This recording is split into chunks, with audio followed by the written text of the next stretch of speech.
울산시장 선거 개입 1심 무더기 실형? 꿰맞추기 판결? 김호경 에디터.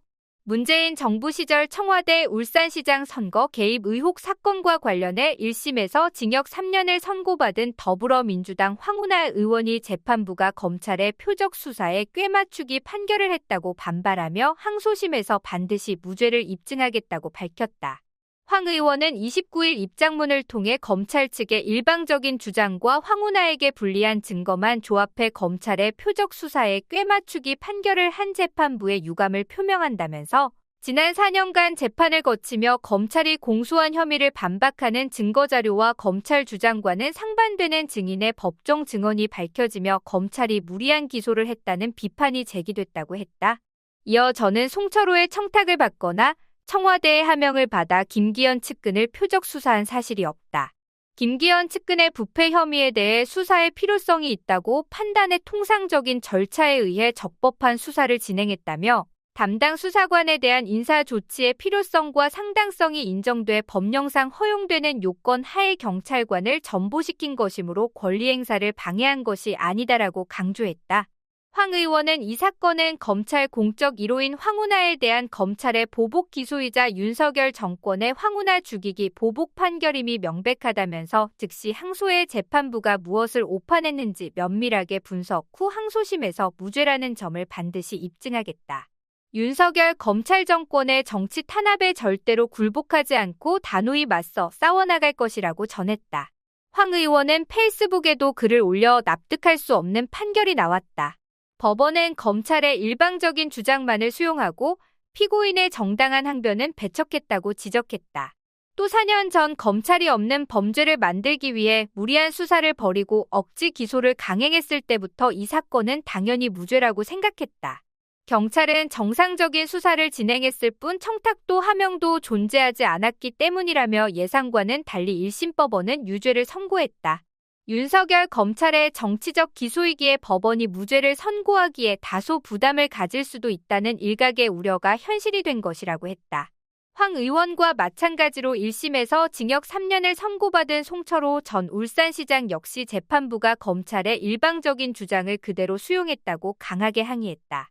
송 전 시장은 이날 재판 뒤 기자들을 만나 황운하 전 울산경찰청장과 처음 만난 자리에서 특정인을 수사해 선거에 유리하도록 모의했다는 너무나 일방적인 주장을 그대로 수용한 것이라며 항소심을 통해 꼭 진실이 밝혀지도록 노력하겠다고 말했다.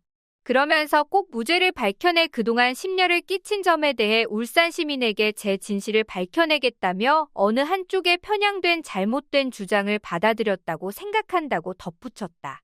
그는 인정하는 부분이 하나도 없느냐는 취재진 질문에 없다고 답했다. 검찰의 기소 자체가 잘못됐다고 여전히 생각하는가라는 물음에도 그렇다고 말했다. 앞서 서울중앙지법 형사합의 21-3부는 이날 선고 공판에서 공직선거법 위반 혐의로 기소된 황 의원과 송 전 시장 그리고 송병기 전 울산시 경제부시장에게 각각 징역 3년을 선고했다. 하명 수사에 개입한 혐의를 받은 백원우 전 청와대 민정비서관에게는 징역 2년, 박형철 전 반부패 비서관에게는 징역 1년의 집행유예 2년, 문모 전 민정비서관실 행정관에게는 징역 10개월의 집행유예 2년을 선고했다. 재판부는 판결문에서 수사를 청탁한 점이 인정된다며 경찰 조직과 대통령 비서실의 공적 기능을 정치적 이익을 위해 사적으로 이용해 투표권 행사에 영향을 미치려 한 선거 개입 행위는 죄책이 매우 무겁고 엄중한 처벌로 다시는 이런 일이 일어나지 않도록 해야 할 공익사유가 매우 크다고 판단했다. 다만 실형을 선고한 이들에 대해 증거 인멸이나 도망 우려는 없다면서 법정 구속은 하지 않았다. 울산시장 선거 개입 사건은 2018년 지방선거 전 청와대가 문재인 전 대통령의 오랜 친구로 알려진 송 전 시장의 당선을 돕기 위해 조직적으로 개입해 공직선거법을 위반했다는 의혹이다. 송 전 시장은 2017년 9월 울산지방경찰청장이던 황 의원에게 김기현 당시 울산시장 관련 수사를 청탁한 혐의로 기소됐다. 재판부는 송병기 전 부시장이 전달한 김기현 전 시장의 비위 정보를 문모 전 행정관이 범죄 첩보서로 작성했고 백원우 전 비서관과 박형철 전 비서관을 거쳐 황 의원에게 전달됨으로써 하명 수사가 이뤄졌다는 검찰 공소 사실을 전부 유죄로 인정했다. 황 의원이 김 전 시장 주변 수사에 미온적인 경찰관들을 부당하게 인사조처했다는 혐의까지 유죄로 인정했다. 백 전 비서관 등은 그간 송 전 시장이 출마한다는 사실을 몰랐다고 항변했으나 재판부는 백원호 박형철은 당시 대통령 비서실에서 일하거나 울산의 지역 민심 동향을 파악해 송철호와 대통령의 관계, 송철호의 출마 예정 사실을 알고 있었다고 보인다며 설령 그렇지 않다고 해도 차기 시장 선거에 출마할 가능성이 매우 큰 야당 소속 현직 시장에 대한 비리 수사를 선거 8개월 전에 시작할 경우 그에게 불리한 영향을 줄 수밖에 없다는 점은 충분히 알았던 것으로 보인다고 추정했다. 재판부는 울산시장 선거 개입 의혹의 다른 한 축인 공약 지원과 후보자 매수는 실체가 없다고 판단했다. 선거를 앞두고 송 전 시장과 청와대 인사들이 만나긴 했으나 당시 대화 내용과 당사자들 간 관계를 고려하면 송 전 시장이 공약에 필요한 정보를 부탁하거나 청와대 측에서 이를 수락했다고 인정할 증거가 없다는 이유에서다.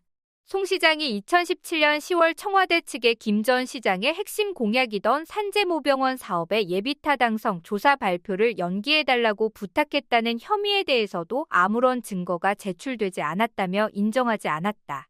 재판부는 특히 핵심 증거로 지목된 송병기 전 부시장의 업무 수첩 내용의 신빙성을 인정하지 않았다. 청와대에서 송 전 시장의 당내 경선 경쟁자였던 임동호 전 민주당 최고위원에게 경선 포기를 대가로 공직을 제안했다는 공소사실 역시 제안받은 당사자인 임동호의 진술이 일관되지 않아 신빙성을 인정하기 어렵다고 했다. 이에 따라 이진석 전 청와대 사회정책비서관, 장완석 전 균형발전 비서관실 선임행정관, 한병도 의원에게 무죄를 선고했다.